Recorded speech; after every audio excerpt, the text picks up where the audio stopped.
Our last speaker is, I guess, the man behind all of this, Rick Marcum. Rick has more than 30 years' experience as a senior management within both the private sector and the public sector. And I'm going to throw this in. I think that is so important here, that we are looking at public-private partnerships. In every area of life, we have seen that that is becoming more and more important. Government is not the answer for everything. Absolutely. Sometimes it's the problem. The public-private partnerships will move us forward. Rick's experience in the public sector consists of leading several successful community and regional campaigns, including downsizing initiatives with both the Department of Defense and the Department of Energy. Rick currently serves as the Executive Director of Opportunity Florida, a 9-county economic development organization in Northwest Florida. He holds a bachelor's degree in banking and finance from Texas Tech University. Please welcome with me, Rick Marcum.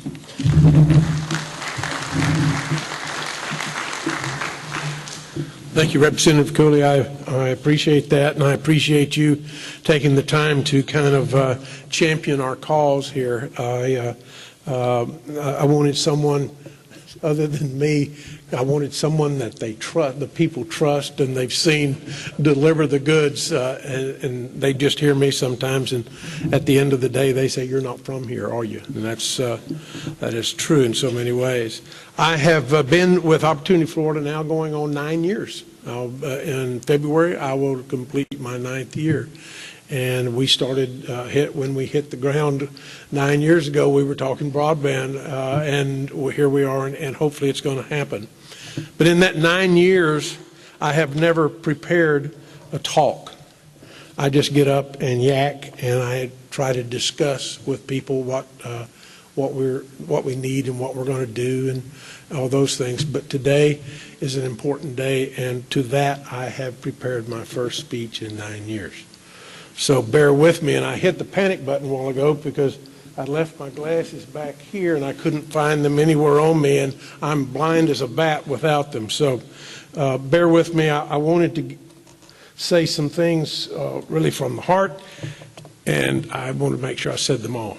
And I want to thank you all for coming, and my executive board and board of directors out in the audience. I know they appreciate your participation as well. We, all of us here in this room, and those others that live out and work out in our 9 counties, are at a crucial turning point in the history of this region. We have had for the last 20 plus years the distinction of having average per capita incomes that are 34% less than our Florida urban neighbors. And the state of Florida consistently falls below the national average in per capita income. And the real question we have to ask ourselves today is this: how much longer are we going to accept this inequity in income? When and what are we going to do to change it? And let me suggest this: the when is now, the what is high-speed internet. This nation's rural communities have stood at the end of the line when it came to telephones, and then when it became to electricity. Can you imagine what life would be if some of our rural forefathers did not raise enough hell and demand telephones and electricity? Neither phone or electricity are considered luxuries. Rather, they are considered fundamental components to a minimum quality of life. And I contend the same holds true for high-speed internet. It is not a luxury anymore. It is a minimum requirement. DSL is not high-speed internet. T1 lines, I like to call them Model Ts, are expensive, and neither are they high speed. Wireless is way of the future, and the technology that Ferber wants to bring is wireless. Think about it. 3 years ago, had you heard the terms 3G or 4G? Imagine a minimum speed of 1.5 megs down, or I was just told 3 megs down and half of that back up for about $30 for a household in rural communities.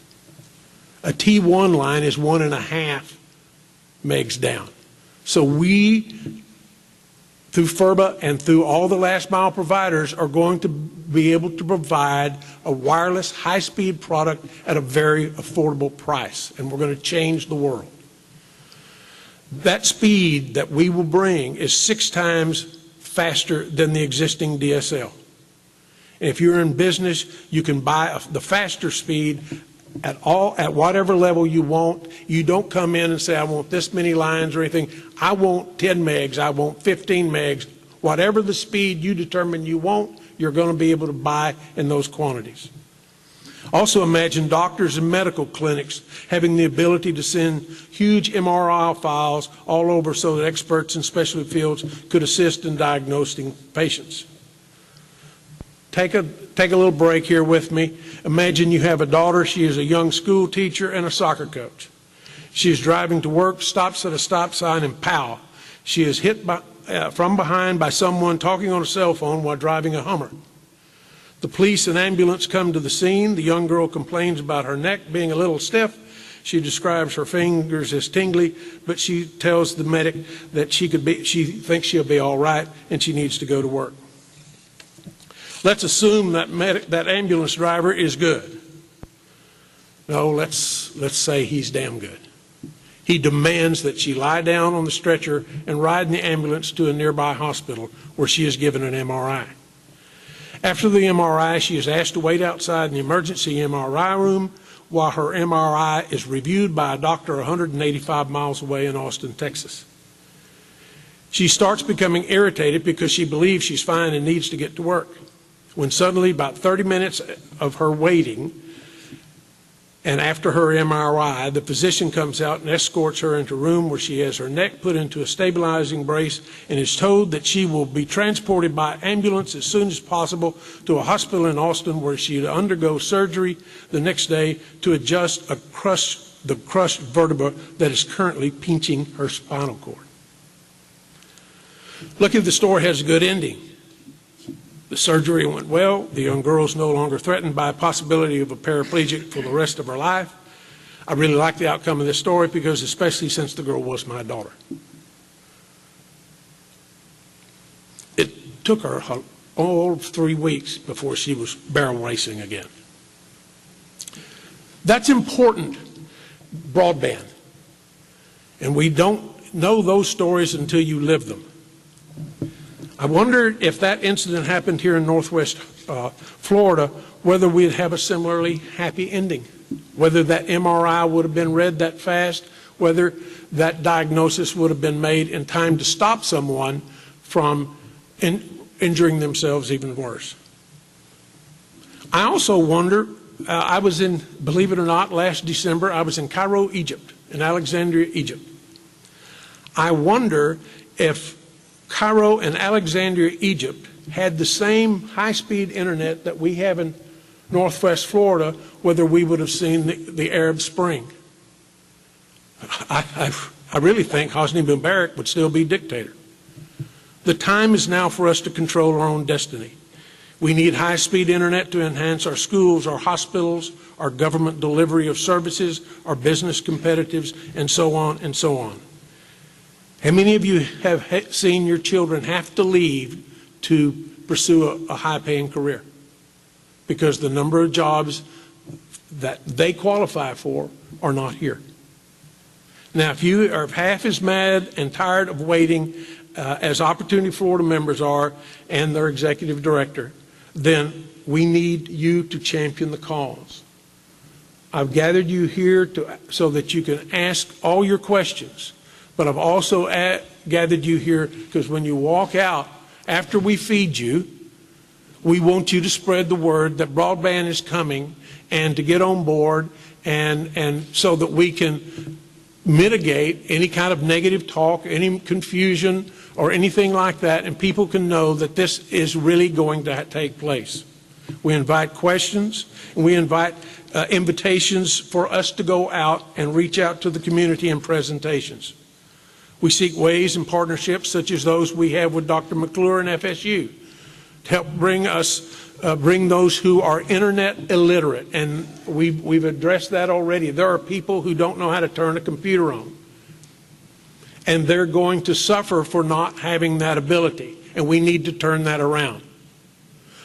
I know that when people get hungry and they can't provide for their people, and I kind of put those shoes on me, I will steal to feed my children.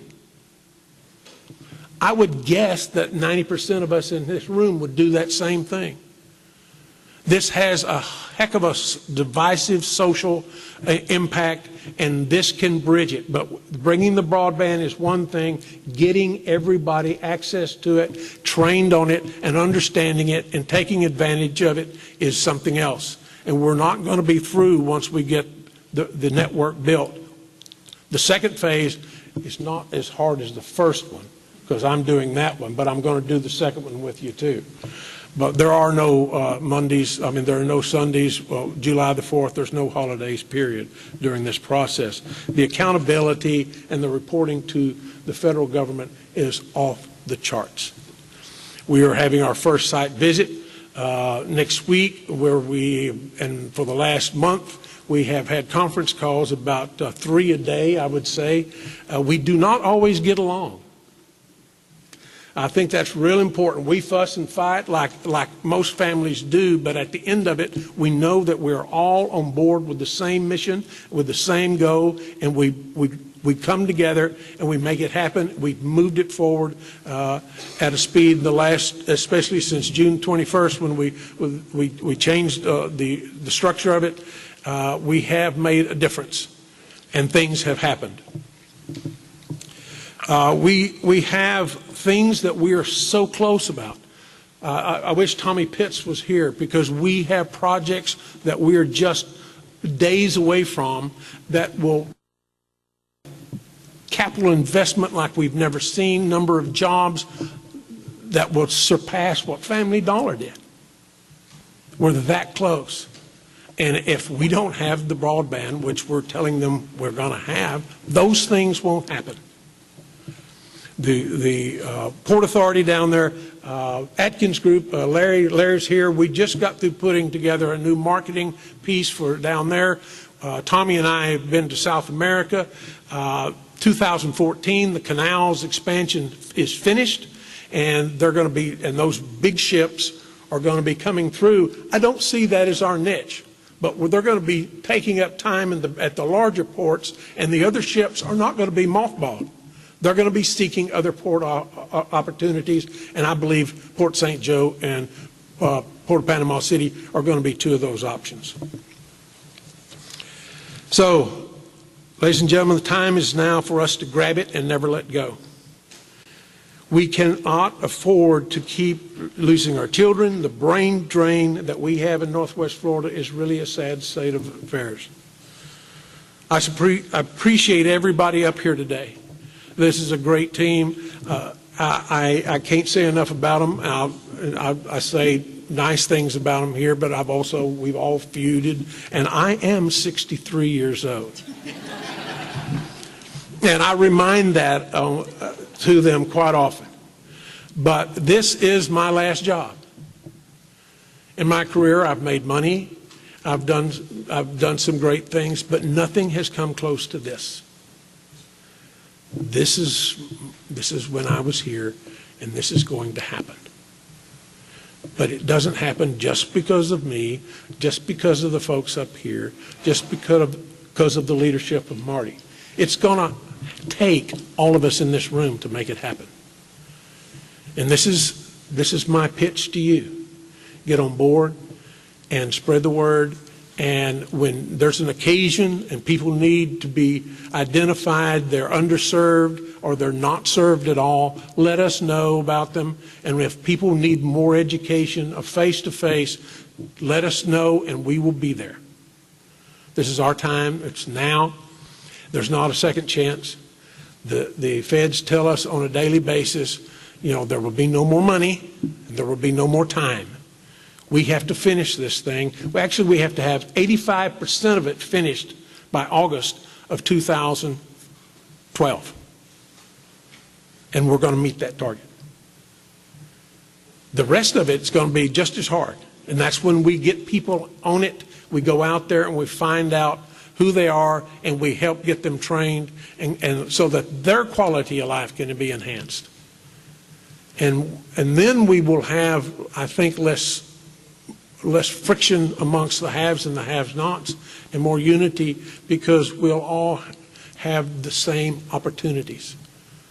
And every year, Richard puts on his robotics show. If you have never come to it, you need to change that. Every year, all the schools go together.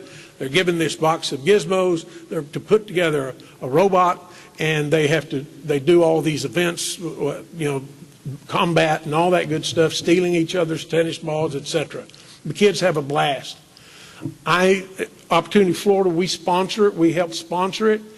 And I get the privilege of interviewing those kids after they come together, and we talk about, how did your team organize this? Who took a leadership role? Tell us about what the things went right, what went wrong. But I always ask about internet.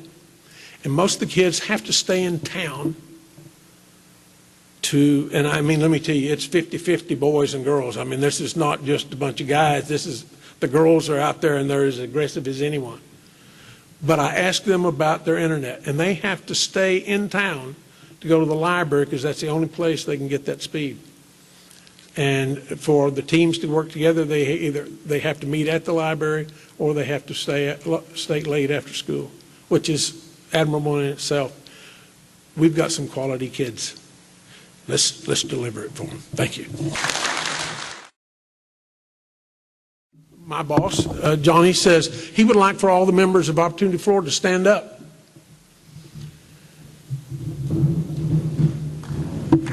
These are the guys that drive the bus.